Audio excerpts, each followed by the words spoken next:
লোভ লালসা খুব ভয়ঙ্কর জিনিস, এটা অ্যাডিকশনের মতো কাজ করে। যদি কোনো ব্যক্তি এই লোভ লালসায় অ্যাফেক্টেড হয়ে পড়ে তাহলে এখান থেকে ব্যাক করা খুবই মুশকিল, কারণ লোভ লালসা শুধু বাড়তেই থাকে, এর কোনো শেষ হয় না। আর অল্পতে তুষ্ট ব্যক্তি পাইতে পারেন অল্প কিছু, থাকতে পারে অপ্রাপ্তে, তারপরও তিনি কিন্তু সুখী। আসসালামু আলাইকুম, হ্যালো ভিউয়ার্স, কেমন আছেন আপনারা? আশা করি আল্লাহ তাআলার অশেষ রহমতে ভালো আছেন। আলহামদুলিল্লাহ, আমিও ভালো আছি। বরাবর মতো চলে আসলাম আজ আপনাদের মাঝে নতুন দিনের নতুন আরেকটি ভিডিও নিয়ে। আমার ইউটিউব চ্যানেলের পক্ষ থেকে সকলকে জানাই আন্তরিক অভিনন্দন এবং মোবারকবাদ। চলুন তাহলে আজকে নতুন দিনের নতুন ভিডিওটি শুরু করা যাক। ভিউয়ার্স, আজকের ভিডিওটি শুরু করে দিলাম প্রতিদিনের মতো ঘরের কাজকাম থেকে। আজকে বেডের এই তো উপরে সব কিছু গোছানো হয়ে গেছে, বাট এখনও মানে ক্লিনটা করা হয় না, ঝাড়ু দিয়ে ঝাড়াটা হয় নাই। তাই সেখান থেকে ভিডিওটা স্টার্ট করে দিলাম। এই তো বালিশটা সরাই দিলাম, দিয়ে আমি এখন ঝাড়ুটা বাইর করে সুন্দরভাবে আমি এই তো ঝাড়ুটা দিয়েই নিচ্ছি। তা মোটামুটি আমার ঝাড়ু দিয়ে কমপ্লিট হয়েই গেছে। তারপরে এইবারে কি করব, এই দেখেন ঝাড়ুটা তো আগে রেখে নেই, তারপরে তো পরবর্তী কাজে চলে যাচ্ছি। এই তো এবার চলে আসলাম পরবর্তী কাজে। পরবর্তী কাজটা হলো ফ্রিজটা সুন্দরভাবে ক্লিন করতে হবে। ফ্রিজটা যেহেতু অনেক লম্বা, তো সেজন্য এইটা ক্লিন করতে একটু গড়িমসি করি আমি। তো যাই হোক, আজকে আর না করলে হচ্ছে না, কারণ উপরটা অনেক ময়লা হয়ে গেছে। তাই তো এই তো টুলটা নিয়ে আসলাম। টুলটা নিয়ে উপরটা আমি সুন্দরভাবে একটা কাপড় দিয়ে ভালোভাবে আমি কিন্তু পরিষ্কার করেই নিয়ে নিলাম। তা আমার উপরটা কিন্তু একেবারে পরিষ্কার করা ডান। এইবারে নিচে নেমে চলে আসলাম। নিচে নেমে চলে এসে শুধু তো ফ্রিজের উপরটা পরিষ্কার করলে হবে না, ফ্রিজের front side, left side, right side সব তো পরিষ্কার করতেই হবে, তাই না? তা প্রথমে আমি ফ্রন্ট সাইডটা সুন্দর করে পরিষ্কার করে নিয়ে তারপরে রাইট সাইড, লেফট সাইড সুন্দর করে আমি পরিষ্কার করেই নিয়ে নিব। তাই তো যেই কথা সেই কাজ, সুন্দরভাবে কিন্তু আমি ফ্রিজটা পরিষ্কার করেই নিচ্ছি। তা এই পাশটা পরিষ্কার করলে আমার হয়ে যাবে। তা মোটামুটি আমার কিন্তু ফ্রিজটা ক্লিন করা শেষ। এইবার চলে আসতেছি পরবর্তী কাজে। পরবর্তী কাজটা কি, আগে কাপড়টা তো রেখে নেই, কাপড়টা রেখে নিলেই আপনাদের পরবর্তী কাজে আমি নিয়ে চলে যাচ্ছি। সেটাও হলো এই যে এখান থেকে টেবিলটা সরাতে হবে। কেন সরাচ্ছি, কি যেন সরাচ্ছি, ওয়েট অ্যান্ড সি, দেখতেই থাকুন। টেবিলটা থেকে সরাই না, এটা টেবিলটা সরানো হয়ে গেছে। আর এই যে দোলনাটা এনে রাখতেছি, কারণ একটু পরেই ভাইমা এসে এখানে ঘুমাবে। ঘরের ভিতরে জায়গা খুবই কম, তো তাই এরই ভিতরে সব কিছু একটু ম্যানেজ করে রাখতে হয়। তাই রেখে এইবার চলে গেলাম একটু বাইরের কাজে। বাইরের কাজের ভিতরে এই গেট দুটো কয়েকদিন হয়ে গেল পরিষ্কার করা হয় নাই। মাকড়সা তো মানে জাল করে ঘর বেঁধে ওরা দখল করে নেওয়ার উপক্রম করছে। তাই এখন কি করবো, এখন উদ্ধার করতে হবে, অর্থাৎ তোদের ঘর বাড়িগুলো একটু ভেঙে দিতে হবে। কি আর করবো, কাজটা করতে খুবই খারাপ লাগে, তারপরও তো করতে হবে, যেহেতু ওরা আমাদের বাসাটা দখল করে নিতে চায়, সেটা তো উদ্ধার করতে হবে, তাই না? তা যাই হোক, এইটা আমি সুন্দর করে পরিষ্কার করে নিলাম সামনের সাইডে। এবার ভেতর সাইডটা পরিষ্কার করে তারপরে হচ্ছে ওই যে সামনের যে মেন গেট, ওটা পরিষ্কার করব। তা আপনারা দেখতেই থাকুন ভিউয়ার্স। যারা আপনারা ভিডিওটা দেখা শুরু করে এই পর্যন্ত চলে এসেছেন কিন্তু লাইকটা দিতে ভুলে গেছেন কিংবা দেন নাই, আপনাদের কাছেই আমার একান্তই রিকোয়েস্ট, অবশ্যই কিন্তু লাইকটা দিয়ে আমার ভিডিওটা কন্টিনিউ করবেন, কারণ আপনাদের ছোট্ট একটা লাইকের ভ্যালু আমার কাছে অনেক বেশি। আপনাদের ছোট্ট একটা লাইকই পারে আমার এই ভিডিওটা আরও অনেকের কাছে পৌঁছাই দিতে। তাই অবশ্যই লাইকটা দিয়ে আমার ভিডিওটা কন্টিনিউ করবেন।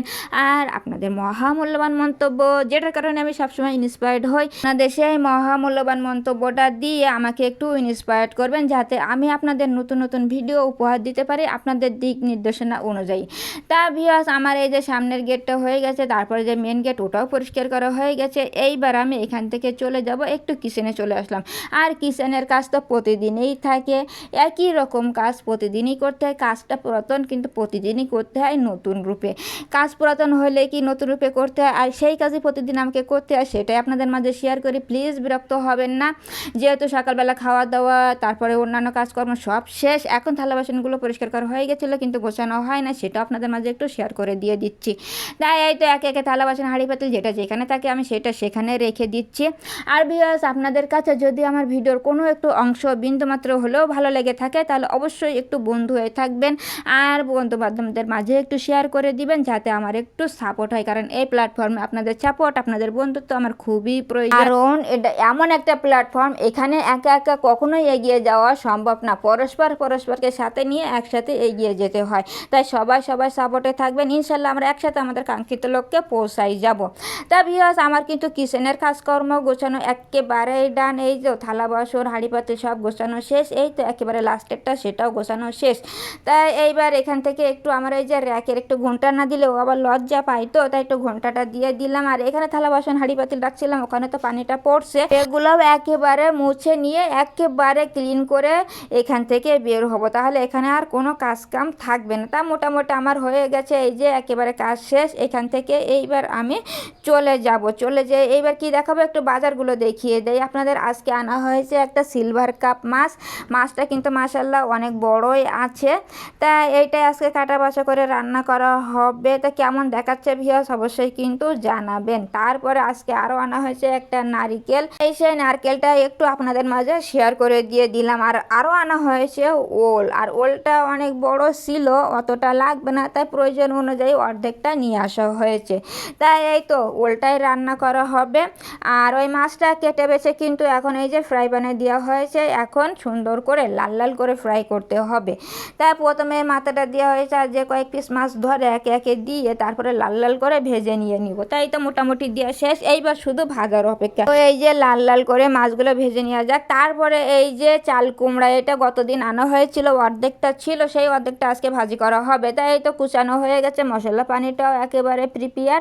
তার উপরে দিয়ে দিয়ে এখন তো সুন্দরভাবে একটু মিশিয়ে নেওয়া হচ্ছে মশলা পানির সাথে। তাই এই তো মোটামুটি হয়ে গেল মিশানো। এইবার এক জায়গায় করতে হবে, করে কিছুক্ষণের জন্য কুক করতে হবে। তাই সেটাই করলাম, এটা এক জায়গায় করা হয়ে গেছে, এখন একটু ঢেকে দিব, দিয়ে কিছুক্ষণের জন্য কুক করতে হবে। তাই এই তো হয়ে গেছে। আর এখন কিন্তু এই যে পেঁয়াজ রসুনটা একেবারে ব্রাউন কালার হয়ে গেছে। আজকে যেহেতু কাঠের চুলার জাল তো নিয়ন্ত্রণ করা খুবই কঠিন, তা তাই উপরে তাড়াতাড়ি করে এই তো সে ভাজিটা দিয়ে দিলাম। এইবারে অনবরত নাড়াচাড়া করতেই হবে, অনবরত নাড়াচাড়া করে এইবার শুধু ভাজতেই হবে, তেলটা যতক্ষণ পর্যন্ত শুক না করে। তাই এই তো আমি ভাজতেই আসি উল্টাই উল্টাই শুধু ভেজে নিতে হবে। ভাজা জিনিসটা তো ভাজতেই হয়, কি আর করার। এ তো রেখে দিলে আবার পুড়ে যাওয়ার সম্ভাবনা আছে। তাই এইবার হয়ে গেছে, একটু ফাইনাল লুকটা আপনাদের দেখিয়ে দেয়। এই দেখেন মাশাআল্লাহ ফাইনাল লুকটা কত সুন্দর হয়েছে। তা আপনারা কি চাল কুমড়া পছন্দ করেন? আর এই রান্নাটা কেমন হলো, কে কে পছন্দ করেন অবশ্যই কিন্তু জানাতে পারেন ভিউয়ার্স। আর এটা খেতে কিন্তু মাশাআল্লাহ দারুণ হয়েছিল।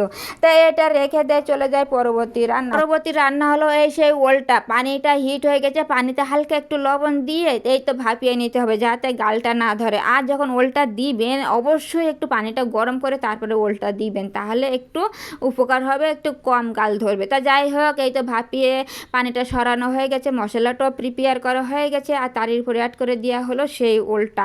দিয়ে এখন ওলটা সুন্দরভাবে একটু কষাতেই হবে। তাই সেইটাই করে নিচ্ছি, মশলার সাথে সুন্দরভাবে খাইয়ে নিচ্ছি। তা এই তো মোটামুটি মশলার সাথে কিন্তু ওলটা কষানো হয়ে গেছে। এখন আবার একটু ঢেকে দিতে হবে, কিছুক্ষণ কুক হবে। এটা ঢেকে দেওয়া শেষ, কষানোও শেষ।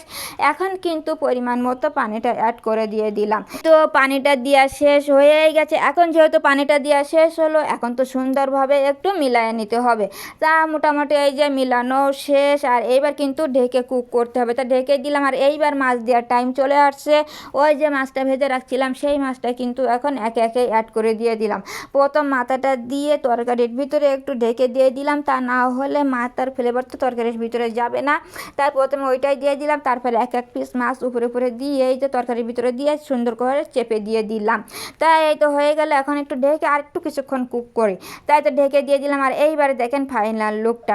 তা কেমন হলো ভিউয়ার্স রান্নাটা? আর ওল কে কে পছন্দ করেন? ওল কিন্তু আমার মোটামুটি অনেক পছন্দ। তা ভিউয়ার্স যা হোক, আজকের ভিডিওটা আপনাদের কাছে কেমন লাগলো সব কিছু মিলায়ে যদি ভালো লাগে তাহলে অবশ্যই বন্ধু হয়ে থাকবেন। এই পর্যন্তই, আল্লাহ হাফেজ, আসসালামু আলাইকুম।